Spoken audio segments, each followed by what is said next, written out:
Hey, what's happening, guys? Ryan here. Time for another vlog post, and I've got a couple of things I want to talk about with you guys.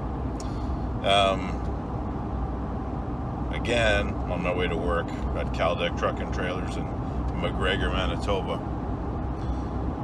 And I got a gimbal for Christmas, guys, so the videos are going to be a lot less shaky coming up as soon as I learn how to use it in the next day or two.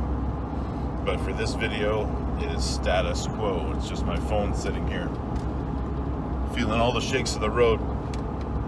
Number one, I am getting fat shamed on Facebook and YouTube. The trolls are active. The post I read this morning was Muhammad Hassan posted a video of John Brzenk and I arm wrestling at Mayhem at the Mall left-handed, where John beat me years ago. And one of the comments was, "Wow, that Espey guy got fat. Too bad. He would have been a huge name in the sport. Would have been a huge name." Are you kidding me? Yeah, I put on weight. I get it. Yeah, for sure. I don't disagree with that. But you need to understand my journey has been from nearly 400 pounds in about a year and a half down to 242 pounds. And then when I pulled John, I was sitting around 260. So John beat me that day. But if you want to know if there is a power difference between me at that weight and me currently, just ask John. He will tell you. The other thing is, I've made it very clear that my intention is to drop down to 300 pounds by February the 14th, and I'm well on my way to doing that. And I never did get as heavy as I was back before I started the weight loss. So if you look at the Mike Aiello video of me arm wrestling in 2011 at the World Police and Fire Games, that is about the point where I reached my heaviest. I think I was 388 or 390 in that video.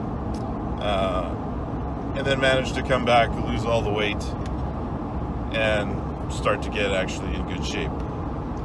But, my God, you guys are ruthless with the comments. And as the channel builds steam both here and on the other one, Arm CROSSFIRE, it's been just silliness. But I'm not going to take it personally, and it's not going to bother me. But need to know, Ryan's getting in shape. Now the other thing I just want to drop quickly, that we did the Rob Vision Jr. video in CROSSFIRE, but the videos that are coming up are going to be very important for you to watch. There's going to be Anders, and I need to learn. Anders Oxlow is coming on. He is the president of the IFA, and we need to sort out the mess. And what a mess it is becoming. So my goal is to have Anders, Simon, and then Mercia all lined up 3 episodes in a row, so we can get some answers to our questions and balance the evidence. And then we can talk about what we want to do as arm wrestlers as a country. Canada is going to be having a vote pretty soon whether or not to join the IFA, and how we move forward. I did catch Jody Williams' podcast yesterday when he had Denise Waddles on the show. And there is some contradictory information coming out there. And if you listen to that podcast, the IFA's position has always been that they are for the arm wrestlers, and they would never tell arm wrestlers where or how to compete. And they were an open tournament that anyone could join in on. And then all of a sudden, we have these 4 qualifying tournaments that arm wrestlers are being expected to attend in the United States. If the IFA is truly an open tournament that anyone can go to, and there's no protectionist policies for the individual national championships, how is it okay that all of a sudden, in order to compete in the United States, you can go to one of these qualifiers, which with 4 of them, it becomes much easier to qualify geographically, but you're not competing for a national title. You're just competing for an opportunity to go to the IFA, where they say you don't need to qualify because your placing doesn't determine whether or not you go. Your attendance at a qualifier does. But if you don't go to a qualifier, you can't just show up in arm wrestling. It seems like contradictory information that people are talking out of both sides of their mouth. Hopefully we can get to the bottom of it before the vote comes down in Canada, because the debate that rages on in Canada right now is not only IFA versus WAF. It's, if we go with IFA, do we make it a protectionist kind of thing where you still have to qualify through the national championship? Now, Canada has a disadvantage over other countries that have a different, how do I say it, geographical area, where in Canada you might be flying for 4 hours to hit a qualifying tournament to go to the World Championships. And if IFA never needs you to actually qualify, the counterpoint is, if we go with them, it might be the right thing to do for everyone. If we don't go with them, arm wrestlers can still go there and compete, and can go to compete at WAF. So why don't we have the best of both worlds? And then we have another argument that states that, you know, what happens if people stop going to nationals? I'm not sure that's going to happen. I still think national titles are important. But I also think that the size of the team we've sent to the World Championships over the past few years has been a good indicator of how many people we would actually lose at a national championship. Or is it? Because those people, maybe a few of them would decide to forego the nationals and just head straight to Worlds.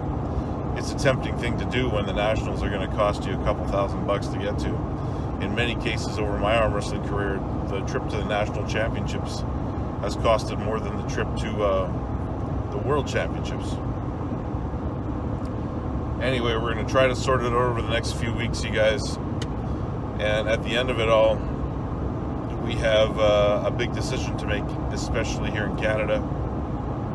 And the other thing is, we have an election coming up. There's a couple things. We have an election coming up. So this July at the National Championships in Winnipeg, Manitoba, there's an election for the executive. And that will be interesting. There's also the looming threat that if IFA is the route that CWF takes, that another national organization may come to the forefront in Canada, which would be terrible for us. It would be an awful, awful situation. Another option would be to go the United States route and actually hold multiple qualifiers for the Worlds, so that there isn't the level of travel required to attend the nationals every year. And then if you dig a little deeper into it all, would we be even having such a hot debate about this? Would it even be that interesting to people? And this is a very real thing. If the World Championships weren't being held in Orlando, Florida,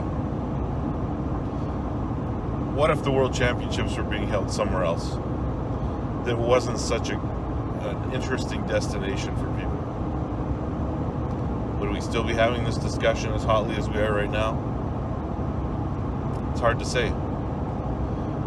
One thing you can be rest assured, that in the final week of January, Canada will vote. And I have yet to weigh in on where I stand, and I will reserve that until I hear from Anders, Simon, and Mercia. I want to get those 3 interviews out of the way. And then in my vlog post here, you will eventually see me actually give my full opinion on where I think Canada should go, what Canada should do, and what I think the future of the sport is for Canadians. Anyways, you guys, that's it for another week. Remember to hit subscribe. We'll talk to you soon.